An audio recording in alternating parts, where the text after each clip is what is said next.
Hello నమస్తే వనక్కం సత్శ్రీకాల్ ఆదాబ్.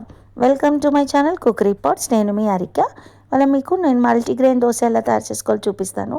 దీనికి 1 కప్పు జొన్నలు, రాగులు, మినపప్పు, సజ్జలు, రైస్ అన్నీ ఈక్వల్గా సేమ్ ఇదే కప్పుతో నేను వేసుకున్నానండి. సమానంగా వేసుకొని ఇలా ఒక అన్ని పప్పులని కలిపి నేను ఇలా 4 to 5 టైమ్స్ వాష్ చేసుకొని చక్కగా మునిగేంత వరకు వాటర్ పోసి నానబెట్టుకున్నాను. 6 to 7 అవర్స్ వరకు. ఇప్పుడు ఈ నానబెట్టుకున్న పప్పులన్నిటిని నేను మిక్సీ జార్లో వేసుకుంటున్నాను. వేసుకొని చక్కగా మిక్సీ పట్టుకోవాలన్నమాట. ఓకేనా? ఈ విధంగా చూసారు కదా, ఇలా మరీ లూజ్గా కాకుండా మరీ థిక్గా కాకుండా ఫైన్ పేస్ట్ లాగా చక్కగా మిక్సీ పట్టుకోవాలి. చూసారు కదా, ఇప్పుడు ఇలా రెడీ అయిపోయింది. ఇప్పుడు దీన్ని ఓవర్ నైట్ ఫర్మెంటేషన్కి పెట్టేస్తామండి. ఓకేనా?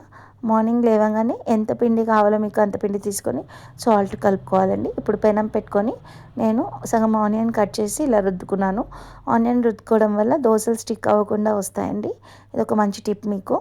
ఇప్పుడు కొంచెం దోశ బ్యాటర్ తీసుకొని ఇలా దోశ వేసుకోవాలి. వేసుకొని చక్కగా ఇలా మెల్లిగా స్ప్రెడ్ చేసుకోవాలి.